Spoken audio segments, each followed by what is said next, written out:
Hey folks, welcome back to the Indieplex. My name is Steven, and today we're going to be looking at Stonehearth 10.5. Playing just a little bit today. I actually just want to give you some quick updates on what's coming down the pike. Is it pike or pipe? We're going to go with pike because that sounds cooler, although it's probably pipe. For Alpha 11 and in fact Alpha 12, we've had a little bit of information from the devs.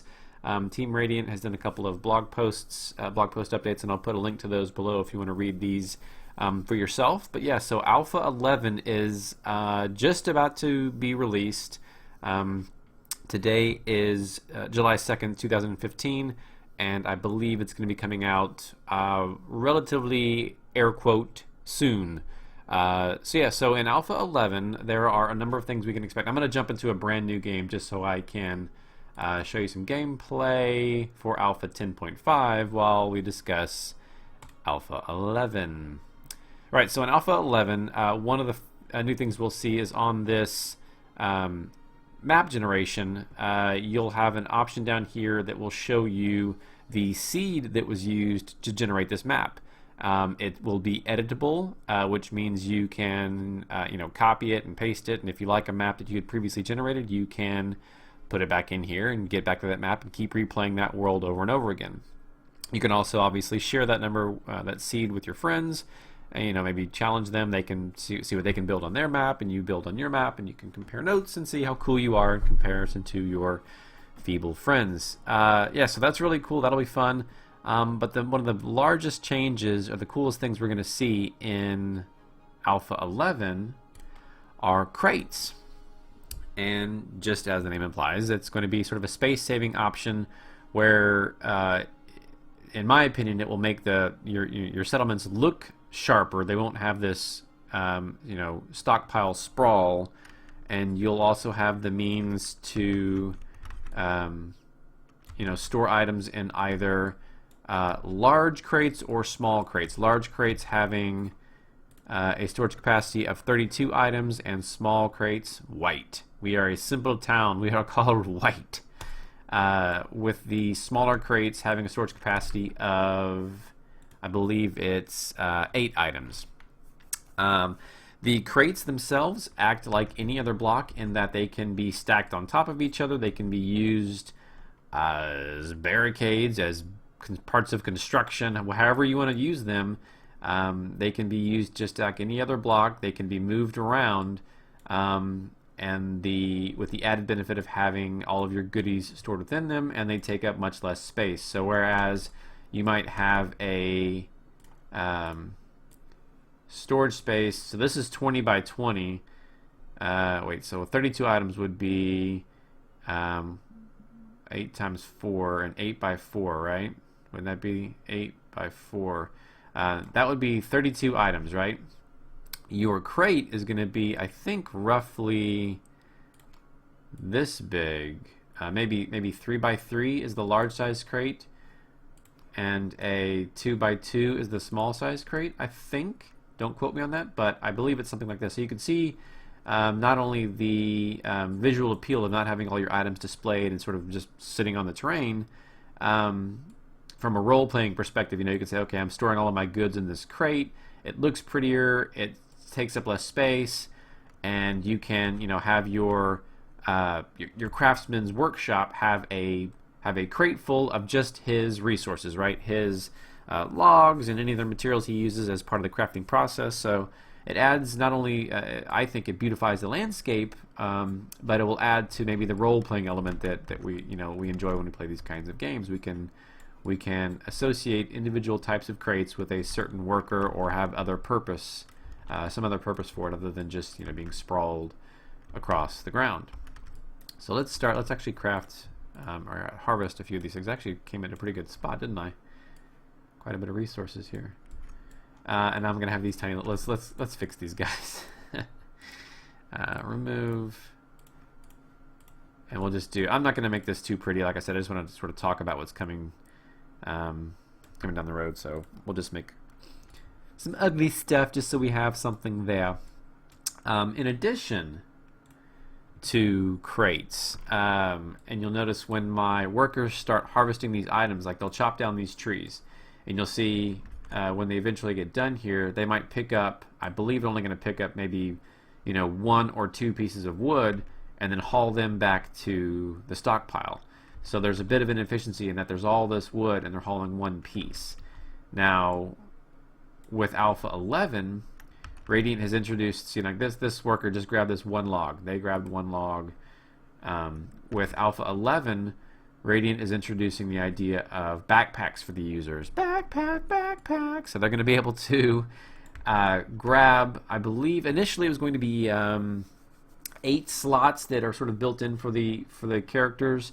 But during one of the recent live streams, Tom had, in talking with the community, they had felt that was maybe too overpowered, and given that we will eventually be able to upgrade our units' storage capacity, their backpacks, to larger sizes, it was, I guess, mutually agreed that the units will start with an initial storage capacity, carrying capacity of, I think, 4 items.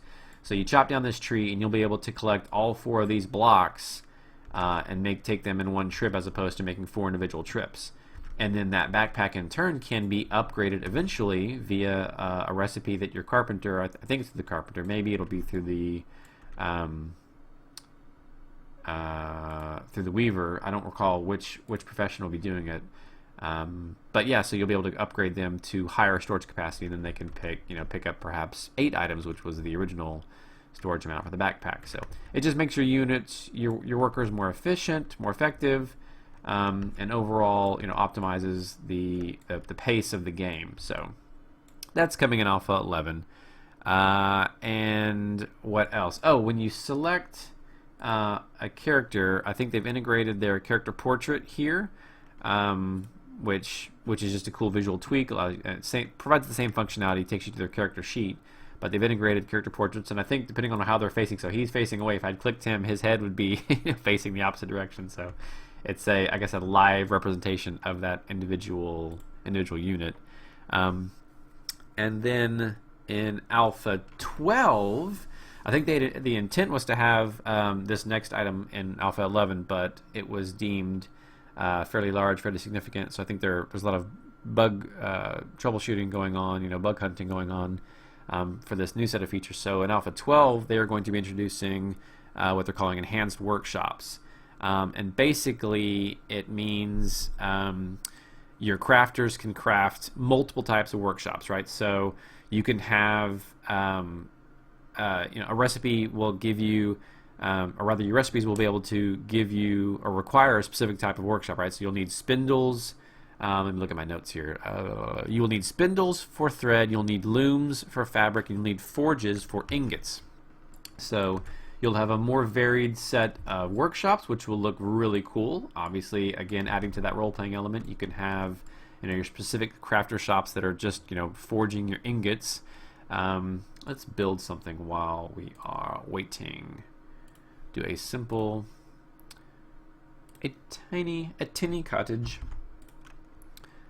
Right, so you'll have your individual types of workshops, more customized types of workshops, and then as they say, as an unintended but happy side effect, they are moving to your crafters are moving towards a more team-based approach, a team-based model, in that you can queue up an item, and if you have more than one, in their example, more than one carpenter, the carpenter interface will allow you to queue up tasks for all of your carpenters at once. So you'll be able to optimize the workflow for all of your individual unit types.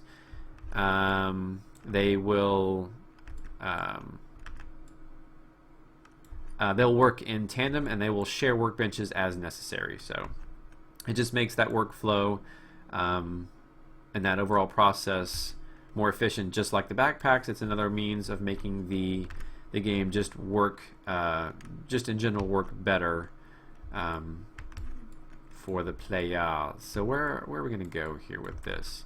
We're actually kind of in a nice little perch right above the water. We're not very defensible here, though, are we? Right. So yeah. So that's what's coming down the pike for, and again, pipe. I don't know. We'll go with both.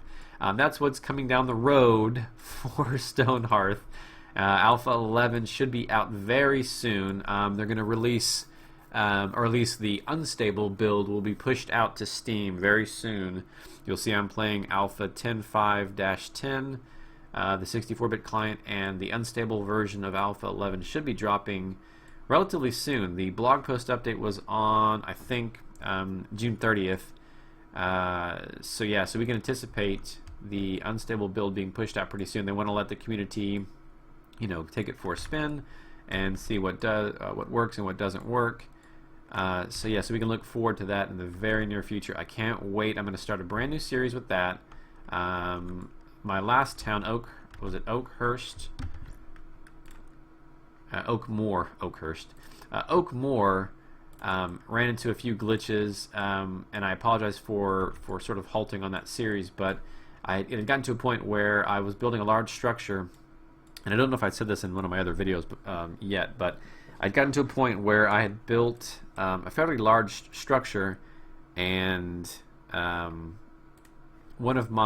several of my, I think it was 4 units, got trapped within trying to build this structure. I don't know what I had done, what I had screwed up, but whatever happened, I had about 3 or 4 units who were stuck inside. I had no way. Yeah, it was a custom building I had made, and I didn't do any stairs to the second floor. I didn't have a means for them to actually get outside, so I couldn't build ladders to save them. And they're in there just starving and wasting away. And I was losing. I think like I said, 3 or 4 folks in there, and the construction wasn't going very well to begin with. So I thought, you know what, we'll just let this town go by the wayside, and we'll start new with Alpha 11, and we can show off some of the new features and functionality. So I apologize if you were in love with Oakmoor, but Oakmoor is no more, and we'll kick off a new Let's Play once Alpha 11 drops, which again should be in the very near future. And with that, I think we're going to call it quits for today, folks. I just wanted to get a really fast video up and show you some very boring gameplay while we described what is coming in the 2 next versions of Stonehearth. I hope you're excited. I know I'm super excited. It's going to be lots of fun, and I hope you stay tuned.